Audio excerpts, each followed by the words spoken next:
Laba diena. Labai ačiū. Bienvenue. Willkommen. Tutto bene. I am happy to be here and Labai džiaugiuosi čia būdamas. Man nepaprasta garbė dalyvauti šioje konferencijoje. Noriu išreikšti savo pagarbą Anai Wigmore. Taip pat esu čia tam, kad pagerbčiau ir jos ilgalaikį partnerį Viktorą Kulvinską.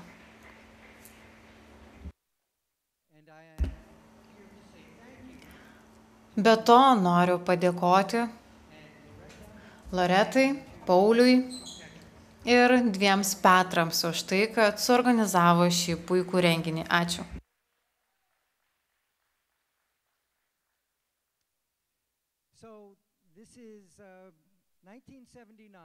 Štai čia 1979 metai.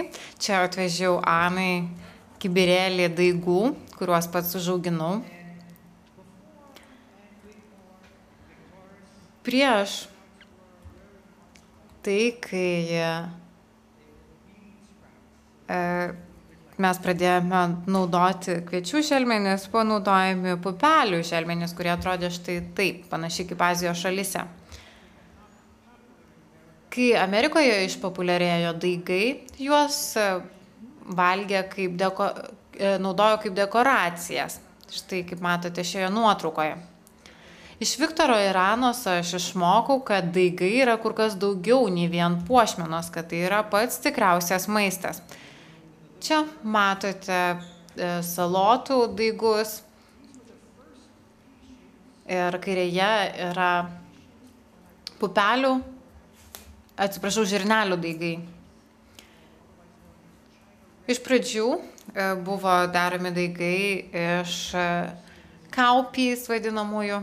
Štai čia matote juos nuotraukoje. Tačiau labai sudėtinga buvo gauti tų sėklų ir dabar yra tie daigai auginami iš paprasčiausių žirnelių.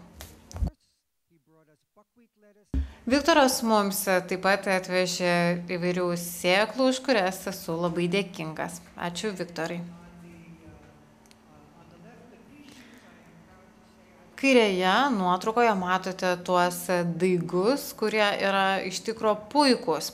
Taigi čia yra kaupy. Daigai yra kur kas daugiau ir tikri vaistai. Tai ne tik skanus maistas, jis dar ir gydo. Be abejo, kai patys savo namuose auginate maistą, tai yra pats geriausias dalykas, nes toks maistas yra šviežias. Net kai už durų sninga, savo virtuvėje jūs galite auginti štai tokius skanėstus.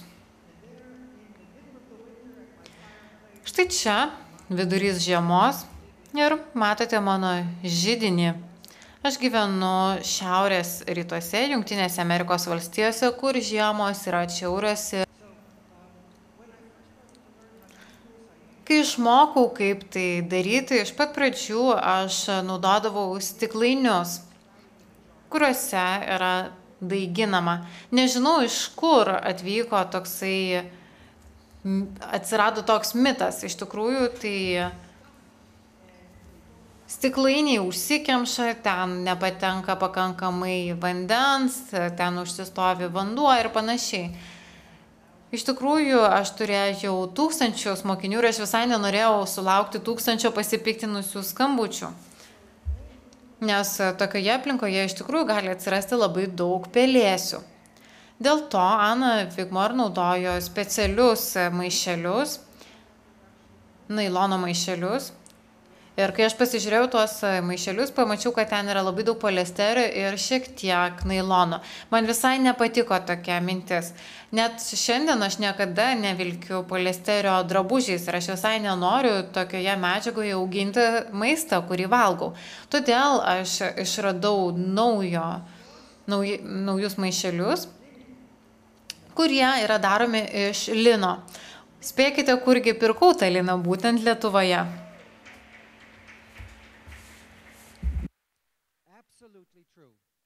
Tai visiška tiesa. Pirkau lino pluoštą ir naudoju jį jau daugybę metų. Taip pat naudoju ir kanapes, nes dabar toks pluoštas yra nepaprastai madingas.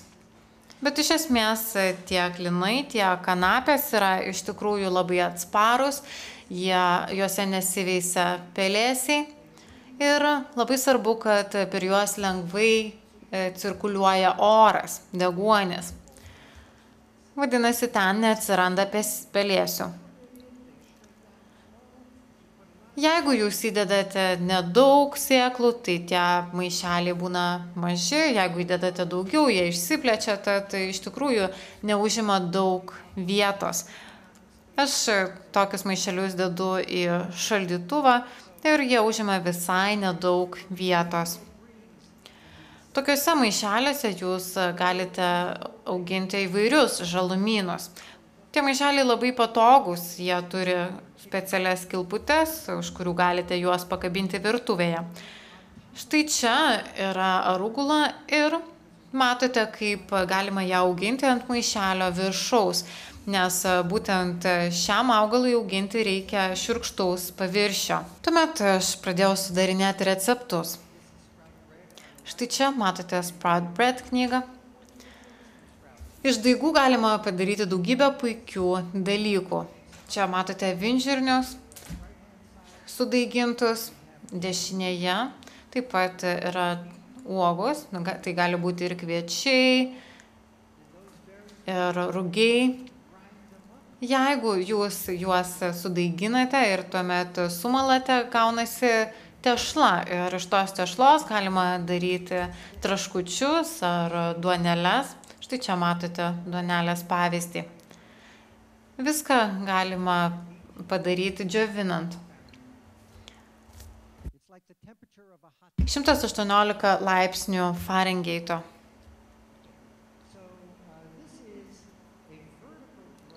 Štai čia matote vertikalų indą, kurį naudoju. Tai yra lyg tokia statinaitė, kuri yra pakankamai aukšta, tad galiu čia auginti kviečius. Šiam indui nereikia žemės. Net jei auginate kviečius, nereikia dirvožemio. Čia matote tokį šiltnamio dangtelį. Čia auga pačios įvairiausios. Garlic chives. Štai čia matote česnako daigelius. Kai auginate svogūnus ar česnakus, štai kaip atrodo tie daigai. Čia yra sėklytės.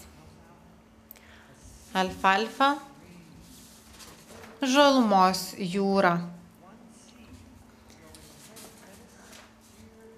Čia matote šimtus sėklų. Vadinasi, mes turime patį koncentratą ir valgydami tokį maistą mes suvalgome tiesiog daugybę sėklų.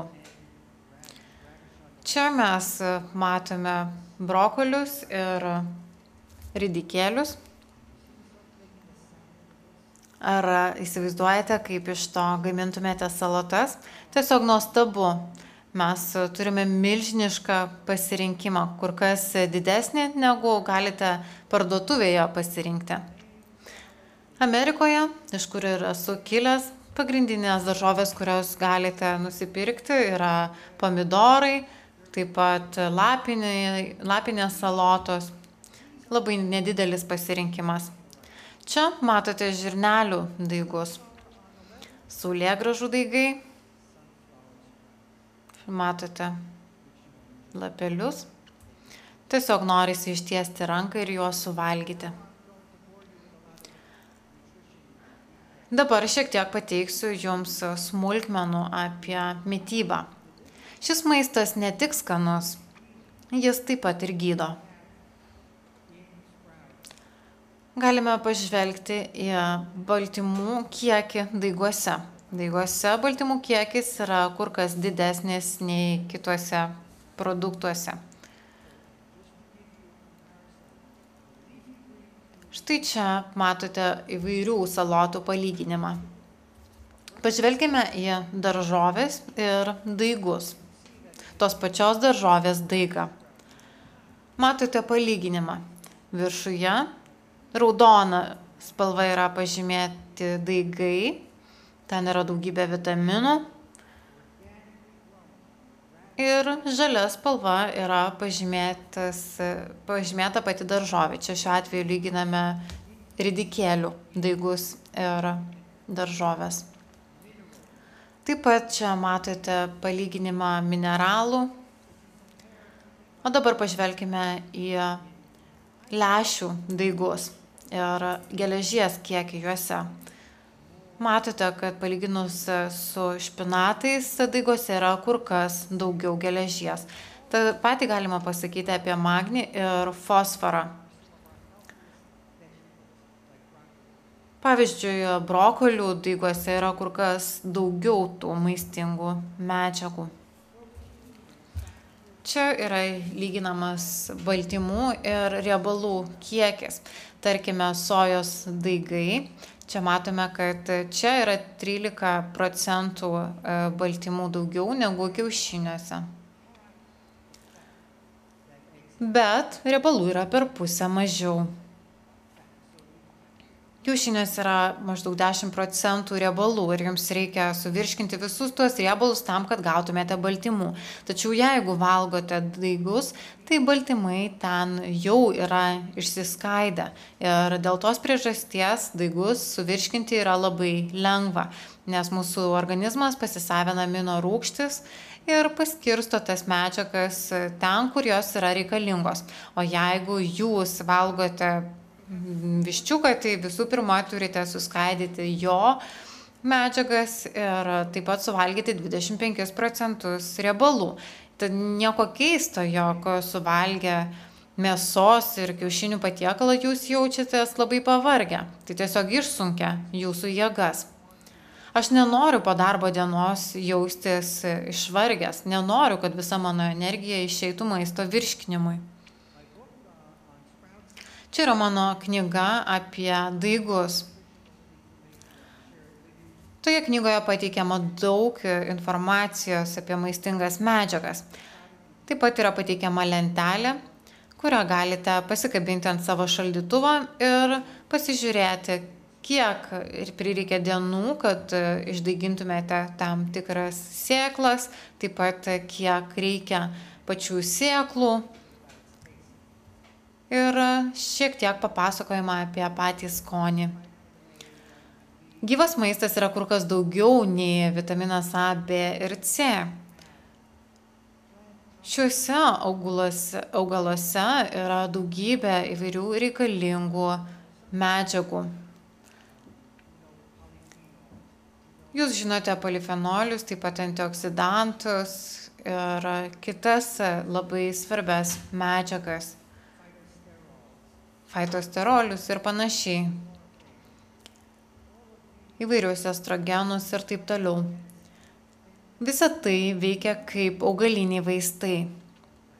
Jūs žinote, kad iš esmės vaistai buvo pradėti atradinėti būtent iš augalų. Žinote, iš kur atsirado penicilinas?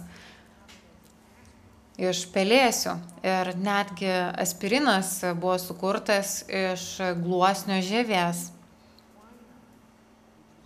Ir netgi kvininas, kuris buvo naudojamas kovoti su maliarija, taip pat buvo išgautas iš medžio žievės. Mes visuomet kreipiamės į gamtą, norėdami išsigydyti. Dabar taip pat galime tai daryti.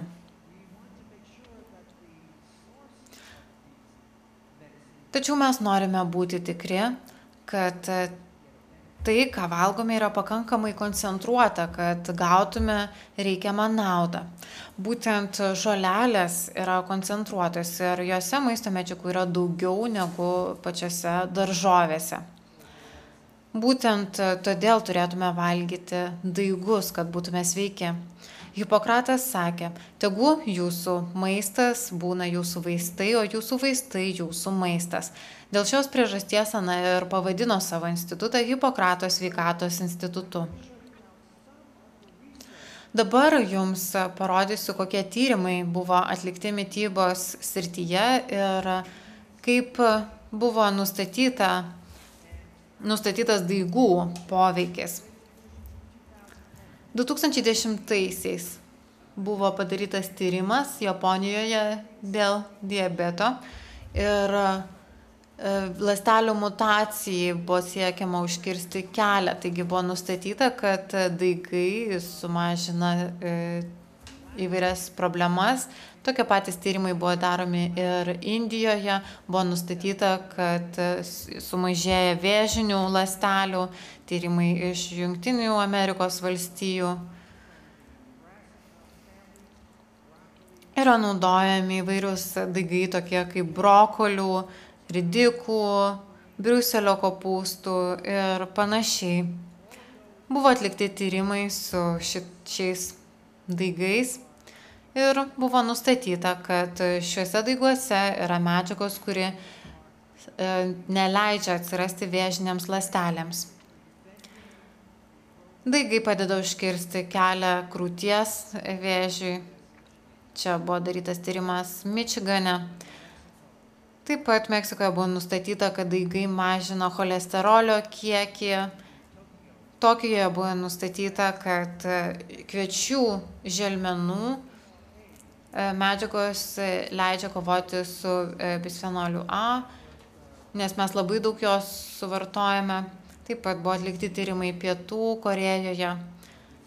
Daigai padeda sumažinti ir odos vėžio riziką. 2011 metais buvo atlikti tyrimai Kinijoje apie detoksifikaciją.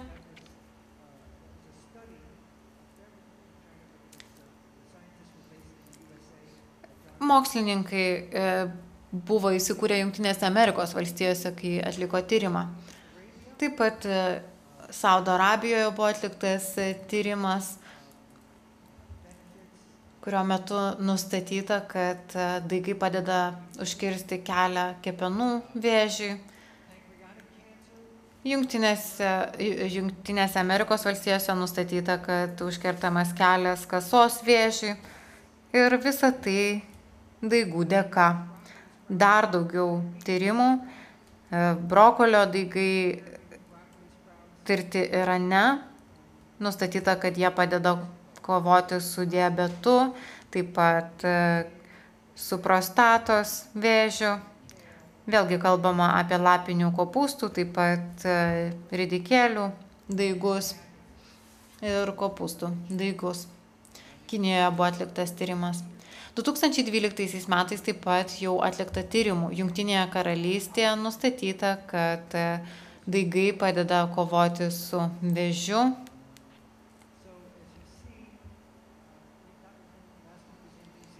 Paskutinis tyrimas buvo atliktas Naujojoje Zelandijoje. Nenoriu, kad jums atsibostų klausytis šios informacijos. Noriu pasakyti tik tiek, kad turime vis daugiau žinių apie tai, kaip daigai padeda gydyti žmonės ir kad tose mažose augaluose yra iš tikrųjų labai daug naudingų medžiagų. Labai daug dėmesio yra skiriama brasika šeimos augalams, tokiems kaip brokoliai, kopūstai ir panašiai. Labai trumpai noriu pakalbėti apie fitoestrogenus. Tai yra viena iš medžiagų, kuri yra daiguose ir kuri yra labai naudinga. Ji yra kaip alternatyva estrogeno terapijai ir jeigu jūs gaunate šią medžiagą iš daigų, tai nepasireiškia joks šalutinis poveikis. Labai svarbu yra tai, kad valgydami daigus galite garantuoti, jog jūsų kaulai bus stiprūs. Taip pat yra padidinamas HDL rodiklis, sumažinamas cholesterolis.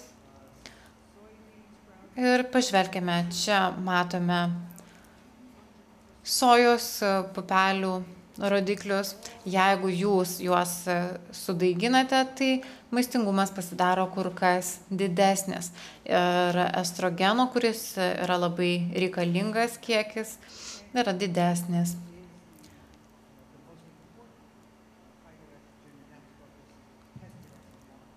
Kumesterolis yra viena iš svarbiausių medžiagų ir čia matėte lentelėje rezultatus. Dabar apie kitus daigus. Jūs daigindami tas sėklas galite pastebėti, kad vanduo atrodo lyg muiluotas ir taip yra dėl saponino. Jūs naudojate įvairius ploviklius tam, kad išvalytumėte įvairius riebalus, kuriais apsivelia jūsų keptuvės ir panašiai. Taigi, iš tikrųjų yra ir natūrali alternatyva ir saponinas padeda sumažinti cholesterolio kiekį.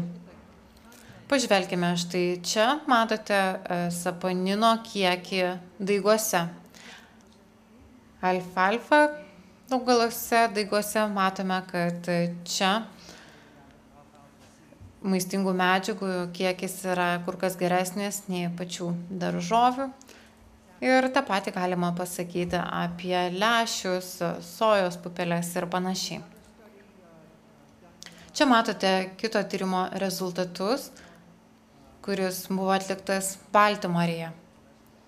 Taip pat pastebėta, kad yra sumažinamas cholesterolio kiekis daigų pagalba.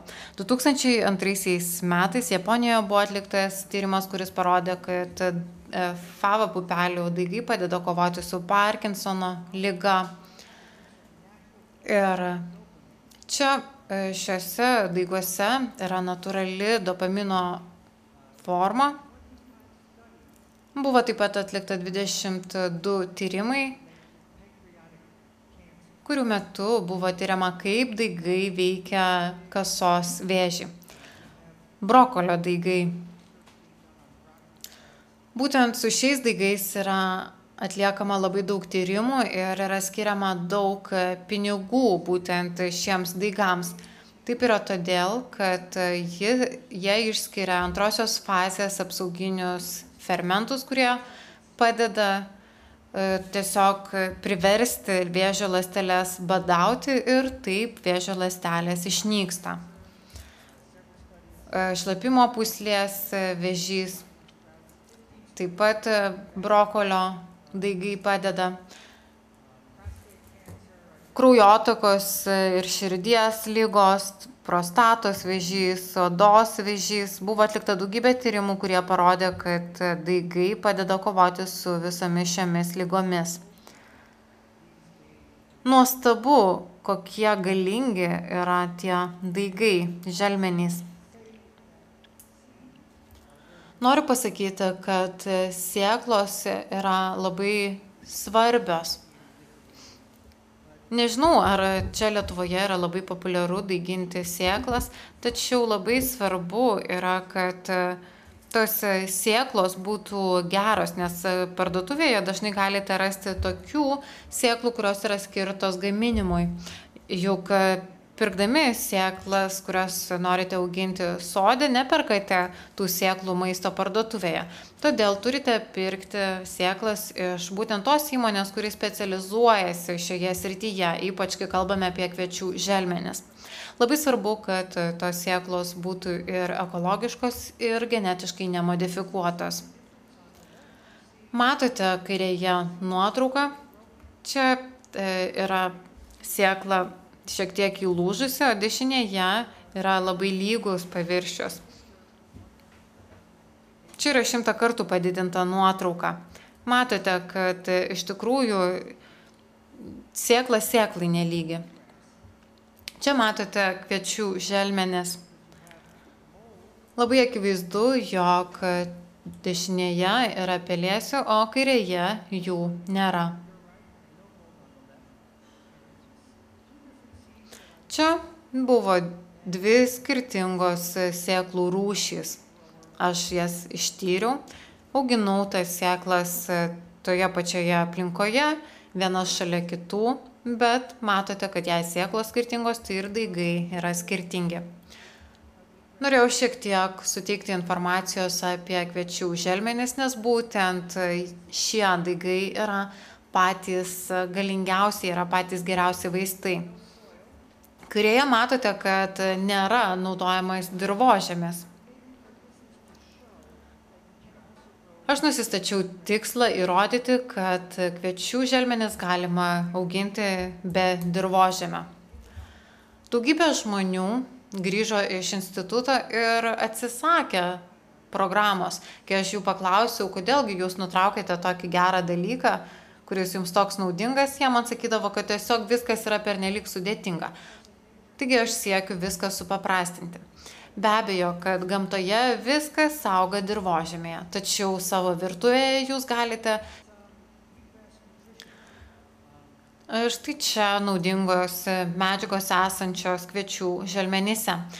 Mano knygose galite rasti šią informaciją. Čia yra lyginami kviečių želmenys su įprastu maistu. Pavyzdžiui, baltymų kiekis yra kur kas didesnis daiguose negu, tarkime, vištienoje ar brokoliuose ar špinatuose. Čia pateikiamas visas sąrašas, išvardyti visi vitaminai, taip pat pačios svarbiausios amino rūgštys ir panašiai. 1992 metais buvo atliktas tyrimas, kurio metu buvo pademonstruota, kad kviečių želmenys gali iš tikrųjų sustabdyti vėžio ląsteles. Čia buvo tyriami daigai, kai jie dar neturėjo lapelių. Tad dar prieš tam augalui tampant želmenimis jau jame yra labai daug naudingų medžiagų. Taigi vos išdygęs daigas jau yra labai veiksminga priemonė kovoti su vėžiu.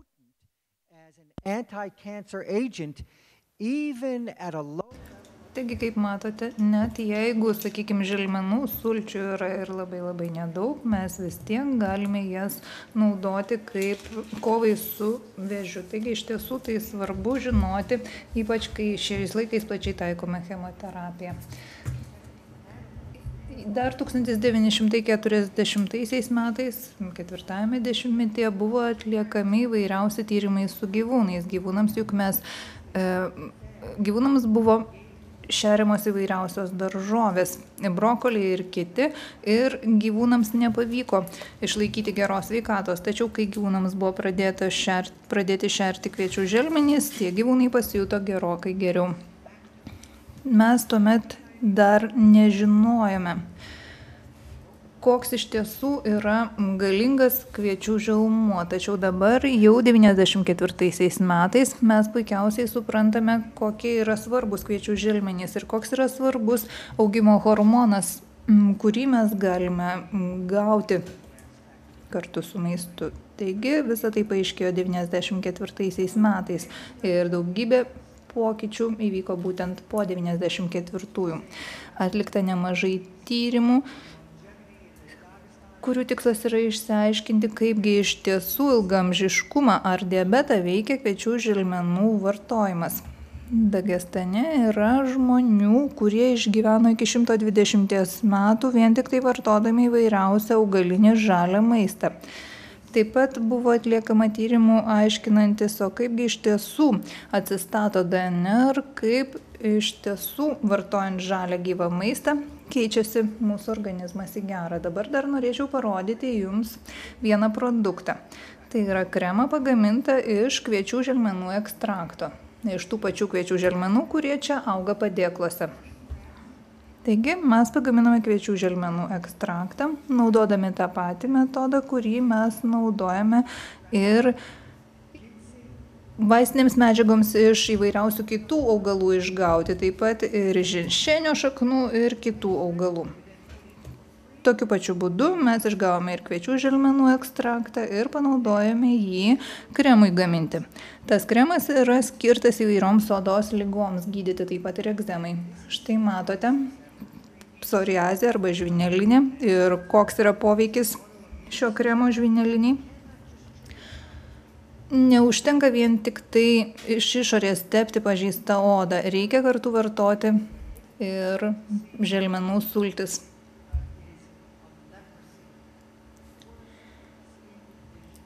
Šioje nuotraukoje galbūt ir sunku įžiūrėti, tačiau paciento būklė iš tiesų yra labai sunki. Net ir tokios sunkios būklės pacientui tepant savo odą mano minėtų kviečių želmenų kremų situacija ėmė iš esmės gerėti. Atsiprašau už nuotraukas. Galbūt ir nemalonu žiūrėti, bet matote, kaip situacija pasikeitė per 6 savaitės. Dešinėje jau yra nuotrauka po 6 savaičių. Buvo naudojamas kviečių želmenų ekstraktas ir kremas su kviečių želmenų ekstraktu, taip pat kviečių želmenys vartojami. Tačiau ne visuomet pacientai nusprendžia tęsti tokį gydymą. Galbūt dėl to, kad ganėtinai sudėtinga pacientams neturintiems patirties išsispausti sultis, jas vartoti ir viską palaikyti tvarkoje ir švaroje. Todėl dažniau žmonės renkasi ne šviežias sultis, bet kremą su kviečių želmenų ekstraktu. Buvo atlikti tyrimai ir paaiškėjo, kad nesvarbu, ar mes kviečių želmenis auginame vandenyje ar dirvožemyje, vis tiek pagrindinės medžiagos, kurias mes gauname iš kviečių želmenų, iš esmės yra tos pačios. Mineralai taip pat yra beveik tie patys. 12 dienų kviečių želmenys iš tiesų savo sudėtyje turi visų pagrindinių mineralų ir maistinių medžiagų, kurių mums reikia, nes tų medžiagų yra pakankamai pačioje sėkloje ir vandenyje. Taigi osmozė iš tiesų padeda greičiau želmenims pasisavinti visas reikiamas medžiagas, negu kad tuo atveju, jeigu kviečiai yra auginami dirvožemyje. Todėl jūs puikiausiai galite auginti kviečių želmenis ir be dirvožemio. Galite tiesiog nešiotis tą padėklą ant galvos ir tai bus jūsų šukuosena. Kodėlgi kviečių želmenys veikia? Ogi todėl, kad iš jų mes gauname energijos. Šis augalas panašus į kalėdų eglutę. Tačiau tai yra vienas kviečių želmuo ar lapelis. Iš šio lapelio jūs gaunate visos jums reikalingos energijos, kuri vėl ir vėl pakrauna jūsų baterijas. Kviečių želmenys suteikia mums energijos, padeda mums išlikti jauniems. Ir net mano šuo valgo daigus, kaip matote. Ačiū Jums už dėmesį. There's my website. Štai čia matote mano interneto svetainės adresą.